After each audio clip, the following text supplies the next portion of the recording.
Hello and welcome to another episode of What Travis Says. My name is Travis and let's talk about Doctor Who. More specifically, Season 12, Episode 8, The Haunting of Villa Diodati. Now for someone who swore off classic villains in the first season of his run, Chris Chibnall actually has some pretty great takes on familiar monsters. Introduce the Daleks, managed to do something new with the Daleks. Introduce the Jadoon, managed to do something interesting with the Jadoon. Introduce the Cybermen, managed to come up with an even creepier design for the lone Cyberman. And it was a great mix of a historically themed episode, but tied in to the overarching series plot. And speaking of tying into the plot, what I want to talk about specifically in this video today is the origin, the nature of Jack's warning. Specifically questioning the logistics of how exactly it became a warning. The warning, of course, beware the lone Cyberman. The Alliance sent this thing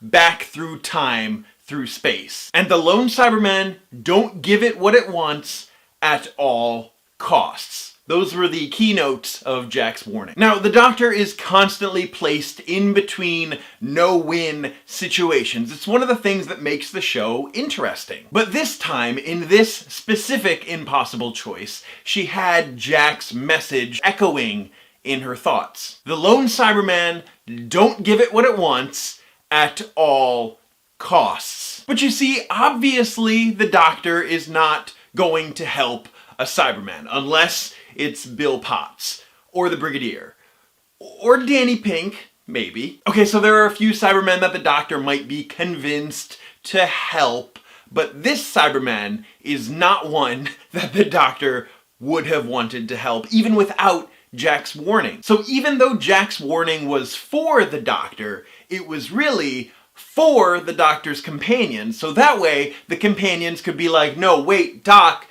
maybe you shouldn't do this. This is a bad idea. This guy Jack, who says he knows you, said, don't do the thing.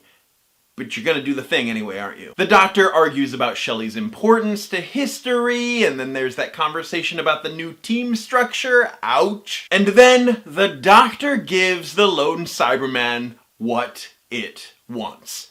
You know, the exact opposite of Jack's warning. Albeit the Cybermen threatened to destroy the planet right then, and the Doctor thought that if they had time that she would have been able to save the future rather than, you know, letting the Earth get destroyed right then and there, so that there was a chance that she could save the planet. A very small chance. The Doctor was hoping that she would be able to fix things in the future. And hopefully the Doctor can intervene before things get too messy, but according to the trailer for the next episode, that is not likely to happen. But my question is this: just how did Jack know about the lone Cyberman?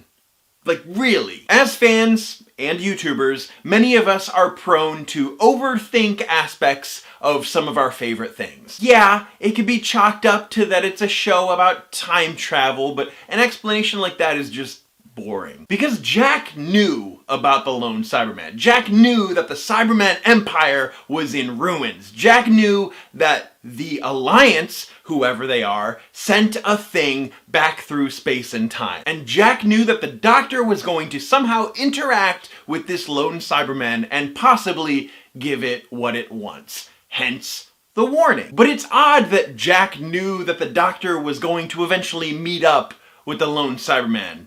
Right? Because Jack did not know what the Doctor had even been up to. Jack didn't even know that the Doctor was a she. How would Jack have this information only personally witnessed by Team TARDIS and company? Maybe the Alliance told Jack? Whoever the Alliance is, that's another mystery. And if we fall back on the simple explanation of the fact that it's a show about time travel and someone in the future told Jack about Shelley and the Doctor and the lone Cyberman, then Jack would already know that the Doctor would ignore his warning. Maybe, just maybe, that wasn't even really Jack at all. Now, hear me out, because I don't think that the Master was actually pretending to be Jack, because the Master knew that the Doctor had become Whittaker. But maybe if there's an alternate Doctor, then possibly there's an alternate Jack that just doesn't know all the information? Or maybe not from his original universe? Time travel. It's all just wibbly wobbly. Maybe in these final 2 episodes we will learn how Jack learned about the lone Cyberman, though